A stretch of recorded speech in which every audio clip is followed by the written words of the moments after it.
que determinou, Carvana, que você se fizesse ator? Olha, o fator objetivo que me levou a ser ator foi um encontro com o Joel Barcelos, que é um ator que todo mundo conhece, um ator do cinema brasileiro, um ator antigo no cinema brasileiro, e que era amigo meu de infância, amigo de rua, de bairro, de pelada, de time de futebol, amigo da Tijuca. Nessa época eu trabalhava numa empresa americana, trabalhava em escritório, e um dia o Joel Barcelos, na rua, batendo papo, me disse o seguinte: olha, arranjei um negócio aí que eu vou ganhar uma grana. E eu falei: o que é? Ele disse: eu arranjei um negócio aí de ser figurante. Eu falei: o que é ser figurante? Ele falou: figurante, você fica lá atrás, na televisão, fica parado lá, bate palma, fica andando de um lado para o outro, e dá para ganhar um dinheirinho. Nessa época eu estava de férias, nesse meu trabalho. Falei: pô, não dá para você arranjar isso para mim também? Porque a gente vai lá, ganha algum dinheiro e tal, se diverte. Daí eu fui levado pelo Joel Barcelos para um programa de televisão na antiga TV Tupi, quando ainda era na Avenida Venezuela. O programa era um programa Vida de Cristo, dirigido pelo Chianca de Garcia, um diretor de revista, de televisão muito antigo. E lá me apresentei junto com o Joel. Eram 100 candidatos, sei lá, para 10 vagas. E eu não fui aceito. Fui rejeitado pelo Jaci Campos, que era o assistente do Chianca de Garcia. Ele falou: não tem lugar mais não, já está tudo completo e tal. Aparece um dia aí, faz uma ficha. Eu voltei para casa profundamente desiludido, né? Porque tinha dito a família inteira que ia aparecer na televisão. Mas ao mesmo tempo que eu voltei desiludido, eu voltei tocado por aquele mundo que eu conheci, que para mim era desconhecido. Que o primeiro impacto que me causou aquilo foi a luz, foi o movimento, foi o número de pessoas, foram as câmeras, foi o clima. Havia, mesmo sendo a Vida de Cristo, havia um clima de festa na feitura daquele programa. E esse lado, essa coisa de coxia, de bastidor, de espetáculo, de show business, me tocou na mesma hora, me mobilizou. Então eu resolvi continuar fazendo aquilo. Adiante, o mesmo Joel me disse: olha, não fica chateado não, que eu conheci um cara que transa em cinema, organiza figuração para cinema e tal. E me levou também para um filme. Foi a primeira coisa que eu fiz na minha vida, foi um filme chamado Trabalhou Bem Genival, dirigido pelo Lulu de Barros, com Ronaldo Lupo. Foi aí então que eu, além de ter voltado àquele ambiente que tinha me tocado, me sensibilizado, eu consegui o meu primeiro trabalho e o meu primeiro salário. Não preciso dizer que voltei, quando acabou as férias eu pedi demissão do trabalho, porque já estava definitivamente apaixonado por cinema. E essa foi a razão objetiva, né? Quer dizer, o que me levou objetivamente para isso. Agora é evidente que em mim já devia haver latente isso lá, parado, o espírito da representação, que sempre se manifestava através da observação de um parente, ou de uma mãe, ou de um irmão, que sempre dizia: esse garoto é um palhaço. E na verdade eles estavam dizendo que eu era um ator, e eu não percebia isso. Vim a perceber quando eu encontrei esse mundo que eu descrevi, esse grupo de pessoas.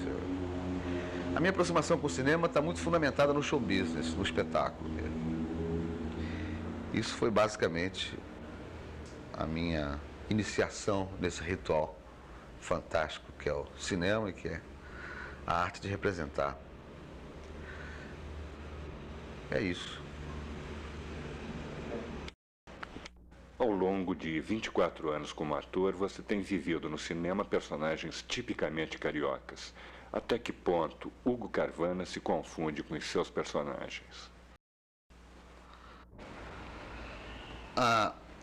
Ao longo desses 24 anos que eu trabalho em cinema, e já são 60 e tantos filmes feitos, É preciso que eu tenho que separar meu trabalho enquanto ator de cinema, meu trabalho enquanto figurante de cinema, que eu não abro mão disso na minha vida, porque foi na figuração que sedimentou o meu amor pelo cinema. Meu trabalho enquanto ator de teatro, em determinadas épocas da vida cultural brasileira que eu tive presente. E o meu trabalho enquanto cineasta, que para mim é uma coisa nova, é uma coisa que eu descobri há 5 anos atrás. Então eu vou tentar, através dessas divisões, me mostrar para você e caracterizar mais ou menos aonde eu estive presente enquanto ator. E vou chegar lá no diretor, e daí eu vou poder talvez responder mais profundamente essa sua pergunta. Bom, enquanto ator de cinema, eu passei alguns anos da minha vida sendo figurante de cinema. Acumulei um volume de experiência muito grande. Conheci o mecanismo interno de cinema. Deu para viver até alguma época como figurante de cinema. Por acaso, o fim dessa época, a época das grandes chanchadas, que era o que havia no cinema brasileiro, e era a minha fonte de trabalho, essa chanchada, com o tempo, ela foi decrescendo, porque no lugar dela surgiu um novo tipo de cinema, né? Que a gente chamaria de cinema novo, que surgiu no final daqueles anos 50, né? Do meio para diante dos anos 50. Por acaso, eu, que já tinha feito um curso de teatro com Pascoal Carlos Magno, que já não era mais um figurante no sentido de queria ser figurante, já queria ser ator, e por acaso tinha participado como ator do Teatro de Arena de São Paulo, onde tive a possibilidade, lá dentro do Teatro de Arena de São Paulo, descobrir outro mundo que havia por trás da representação, enquanto só representação técnica. Nessa época, eu comecei a conhecer pessoas que começavam a observar o cinema da mesma forma que eu. Eram os cineastas que estavam surgindo, tá? Esses cineastas que faziam um então chamado cinema novo. A identificação cultural entre eu, ator, e eles, autores, aproximou o nosso trabalho. Então, eu comecei a ser ator presente e marcante de filmes do chamado cinema novo, ou seja, era um cinema voltado para a discussão sobre o homem brasileiro a nível mais profundo, né? A nível temático, de discussão a nível social. Nessa época não havia o carioca, Hugo Carvana. Quer dizer, havia sim, mas ele estava guardado. Havia o ator técnico que representava personagens. Eu fui assassino, fui rufião, fui delegado, fui alcaguete, fui traído, fui deputado, fui jornalista fracassado. Entendeu? Então, nessa fase do cinema novo, eu fui vários personagens. Fui o delegado, fui o rufião, fui o jogador, fui o bêbado, fui um marido traído, fui o jornalista fracassado. Quer dizer, eu fiz diversos personagens completamente diferentes dos personagens que eu fiz em Vai Trabalhar Vagabundo, etc, etc. Mas aí eu vou chegar lá. Bom, nesse processo de continuar fazendo cinema, eu me interessei então por produção de cinema, ou seja, eu nunca saio de cinema, eu fui ampliando a minha atividade dentro do próprio cinema. Eu decidi produzir um filme chamado Capitão Bandeira contra o Dr. Moura Brasil, um filme do Antônio Calmon, onde nesse filme eu fiz um personagem secundário no filme, mas que marcou muito, porque era um personagem que já esboçava na estrutura dele o desenho do que seria o personagem do Vai Trabalhar Vagabundo. Nesse filme, Capitão Bandeira contra o Dr. Moura Brasil. O Armando Costa, que escreveu comigo o roteiro do Vai Trabalhar Vagabundo, vendo o filme Capitão Bandeira contra o Dr. Moura Brasil, ele me propôs se eu não queria escrever um roteiro que seria onde a gente desenvolveria aquele personagem, aquele sujeito que no filme Capitão Bandeira aparecia de uma forma muito desenhada. Ele me propunha que a gente escrevesse a história daquele personagem. Então eu e o Armando começamos a trabalhar nessa ideia. E no trabalho, a gente foi percebendo que aquele personagem, por ter vindo espontaneamente de mim, no ato da criação dele, ele representava o meu lado ligado à cidade do Rio de Janeiro. Porque eu sou um sujeito da Zona Norte, do subúrbio, minha formação toda é do subúrbio, eu sou essencialmente carioca. Então, nesse personagem do Capitão Bandeira com o Dr. Moura Brasil, eu tive chance, então, de deixar que esse lado meu aparecesse. Ou seja, se antes eu construía personagens feitos por outras pessoas, em outros filmes, naquele roteiro Vai Trabalhar Vagabundo, eu estava tendo possibilidade de colocar num personagem vivências, comportamento, maneira de falar, maneira de agir, maneira de se comunicar, que era uma coisa muito minha, que até então estava guardada, devido a um trabalho somente técnico que eu desenvolvi em termos de interpretação. Mas eu não pretendia dirigir esse filme, não. A gente escreveu a história, eu pretendia dar para um outro diretor dirigir esse filme. Mas no processo de feitura desse roteiro, a gente foi percebendo, eu principalmente, que exatamente por ele sair de mim, seria muito difícil que uma outra pessoa fizesse aquilo que eu estava vendo. Poderia até fazer melhor, mas igual não faria, porque estava saindo muito de mim. Era muito eu colocado dentro daquele filme. Então eu decidi, rápida e subitamente, me veio um lampejo na cabeça. Por que você então não dirige isso? E tomei um susto, te confesso. Não tinha jamais cogitado de dirigir um filme, mas ao mesmo tempo, no que eu pensei na possibilidade, fiquei fascinado. Ao mesmo tempo que me deu medo, me deu estímulo.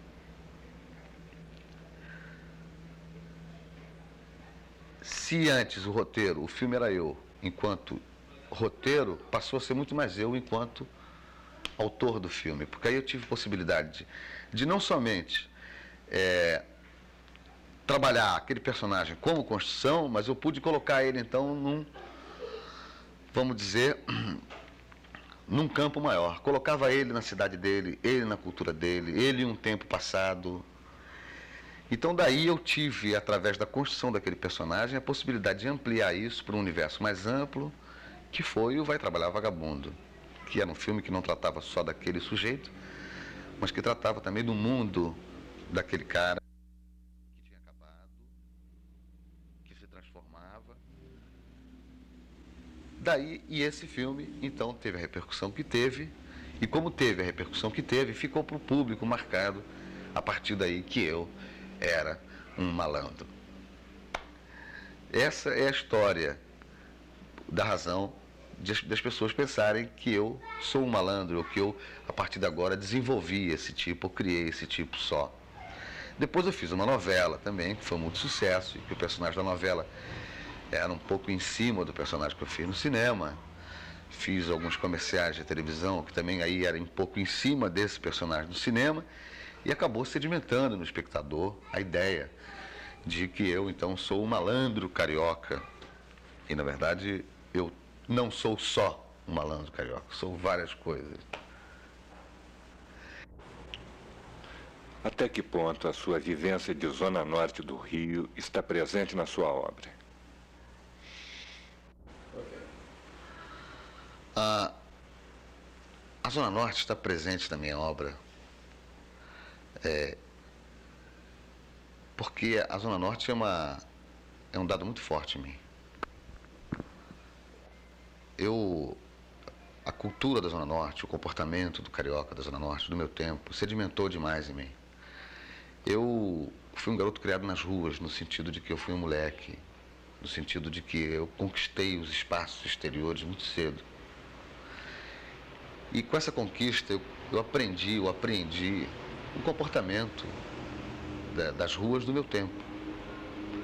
E o meu tempo e a Zona Norte, o que era, senão o papo da esquina, o violão, a seresta, a turma de rua, o futebol, o trem da Central, as festas de São João, as brigas contra outras turmas de outros subúrbios, entendeu? E isso é muito característico, era muito característico, principalmente nessa época, do carioca, enquanto comportamento, não é? O que a gente vê hoje no Rio de Janeiro é uma cultura diferente no Rio de Janeiro. Hoje o carioca, o comportamento desse povo que habita nesse estado, nessa cidade-estado, ele foi muito modificado. Ele foi modificado através da especulação imobiliária, através da redução dos espaços. Acabou a perspectiva horizontal da cidade, acabou a cidade enquanto você pudesse flanar, ou seja, flanar é andar por aí, andar e não fazer nada, encontrar alguém no meio do caminho e alterar o teu tempo e o teu ritmo. Com o sistema de vida que a gente leva, com essa corrida desenfreada pela conquista do dinheiro, pelo individualismo, esse isolamento que as pessoas guardaram, essa violência, fez com que as pessoas se escondessem, saíssem das ruas. A rua ficou uma coisa temerária. E com isso foi acabando esse tipo de cultura, foi acabando a esquina, foi acabando o poste, foi acabando a roda do bar. Isso foi sendo confinado em lugares, em espaços pequenos da cidade. Daqui a algum tempo vai ficar um quarteirão ou outro como reduto que ficou resguardado, vai virar atração turística. Eu, ao contrário, eu sou de outro tempo.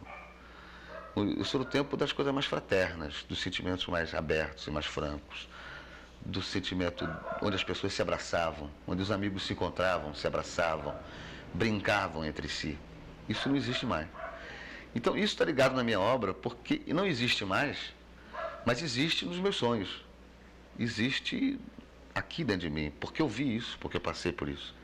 Então, enquanto eu puder manter esse espírito em algum filme meu, eu vou manter, que é uma forma de eu preservar um sentimento, que eu acredito que seja o verdadeiro sentimento desse povo, tão massacrado, tão vilipendiado, né? Tão obrigado a mudar de vida, sempre a mudar, e com isso ele está perdendo as suas características mais primitivas, no bom sentido da palavra. Então terá sempre a Zona Norte. Esse Rio de Janeiro vai ter sempre, acho eu que vai estar sempre presente no meu trabalho, porque é uma coisa que está em mim.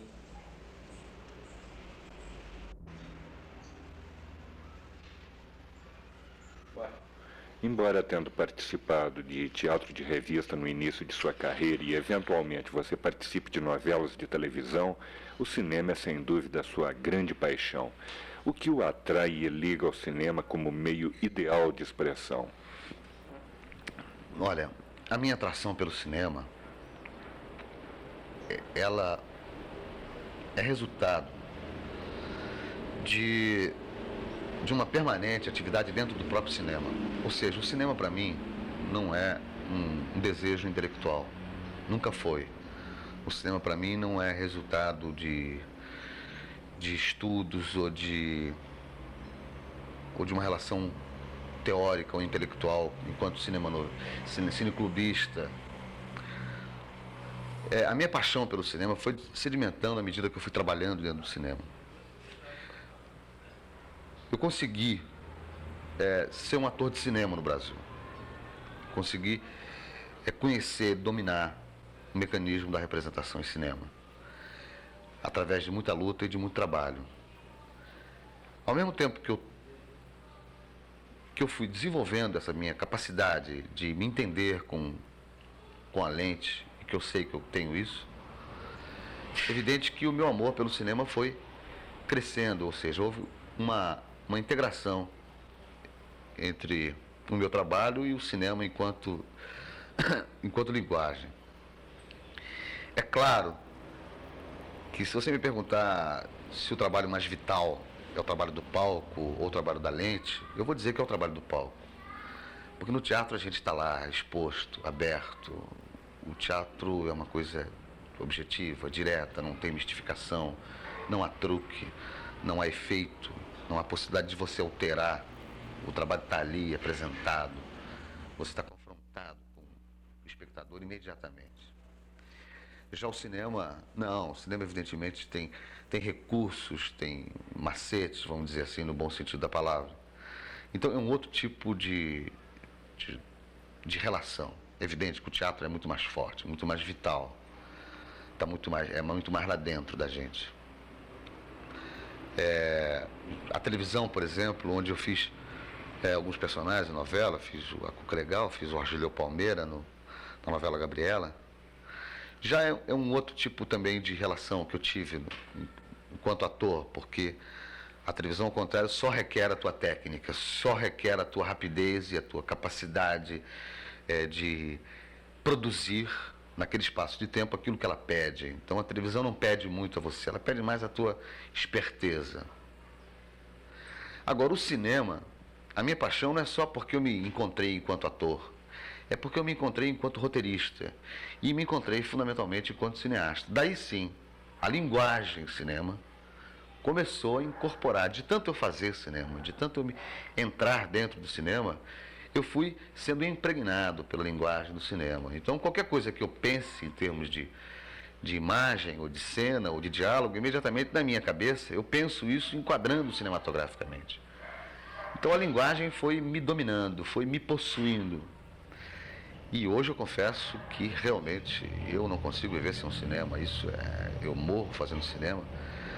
Eu me considero feliz por ser uma pessoa que encontrei um meio de expressão, encontrei uma linguagem, encontrei um amigo e um irmão, que é o cinema, com todo o sacrifício que ele é, que não é fácil, com todas as barreiras que a gente sofre, com todas as imposições que a gente sofre, com a dificuldade de acesso ao nosso próprio mercado exibidor.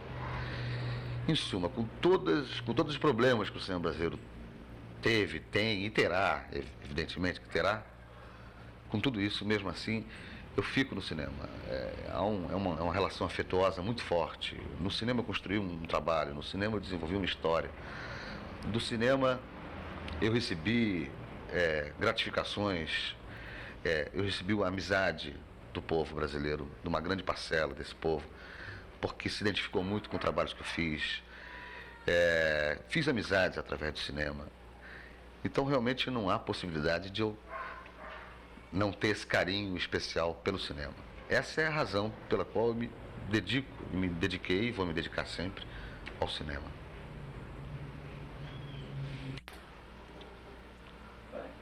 Como você faria, Carvana, uma sinopse verbal do seu mais recente filme, Se Segura Malandro?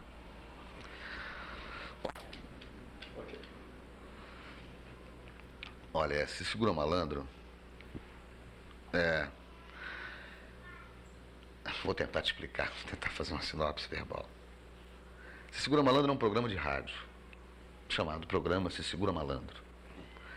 Esse programa Se Segura Malandro é conduzido por 2 radialistas. Um que fica dentro do que seria a emissora de rádio, mas que na verdade é um barracão com galinha, cama, comida, onde ele come e conduz o programa, onde ele dorme e conduz o programa. Ali é tudo, é a habitação dele, é tudo. E outra radialista que é uma mulher que anda numa bicicleta no meio da rua, chamada Calói Volante. E ela anda pela rua recolhendo notícias, como se fosse uma volante de rádio pelo meio da rua. As histórias que esse programa recolhe, essa mulher, esse radialista, esse casal, são as histórias que o filme vai contando. Então, Se Segura Malandro é um filme de 3 histórias que são conduzidas por esse programa de rádio Se Segura Malandro. Agora, é evidente que essas histórias são histórias engraçadas, são histórias patéticas, são histórias sentimentais, são histórias que têm música, que têm humor principalmente, e principalmente ela é absurda, ela é louca, ela é irreal. O próprio programa, a própria estrutura da rádio já é louco, já é irreal. Por quê? Porque exatamente as histórias que o filme trata são histórias loucas, absurdas, histórias do nosso tempo, histórias dessa cidade que eu estava conversando com você há algum tempo atrás. Desse individualismo, dessa corrida desenfreada, dessa loucura que se estabeleceu, desse caos, dessa desordem organizada que é a megalópole, que são as comunidades urbanas. Então, Se Segura Malandro é uma tentativa de observar esse caos através de uma forma caótica, desordenada, mas ao mesmo tempo, no fundo dela, com uma série de reflexões, de observações que eu sei que você e o público, claro, vai perceber isso, vai entender os sentimentos que dominam essas histórias, as situações, as reflexões sobre essas histórias vão estar patente, embora conduzidas sob uma forma anárquica. Esses dois personagens, você vê que são dois personagens que têm uma tradição, quer dizer, estruturalmente, como construção, eles são tradicionais no sentido até de teatro-revista que você falou. Né? No teatro-revista, antigamente, havia o compère e a combère, né? O casal que apresentavam os quadros. Não é?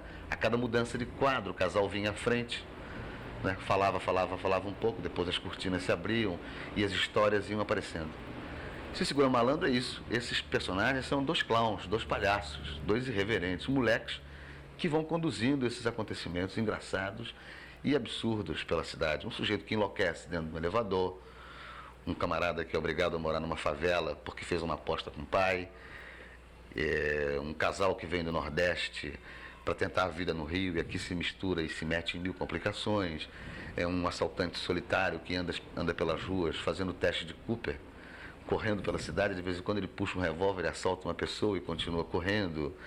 É um velho que morre numa cadeira de roda e é conduzido por pessoas pelo meio da cidade, acaba virando uma outra história dentro do filme. Então, na verdade, Segura Malandro é um mosaico, é um imenso puzzle cinematográfico, onde essas histórias, essas imagens vão se mostrando, vão se formando, aliás, e mostram esse painel dessa loucura e dessas cidades que poderia ser, filmado no Rio, mas poderia ser uma história de São Paulo, de Tóquio, de Nova York, de qualquer lugar onde as pessoas enlouqueceram.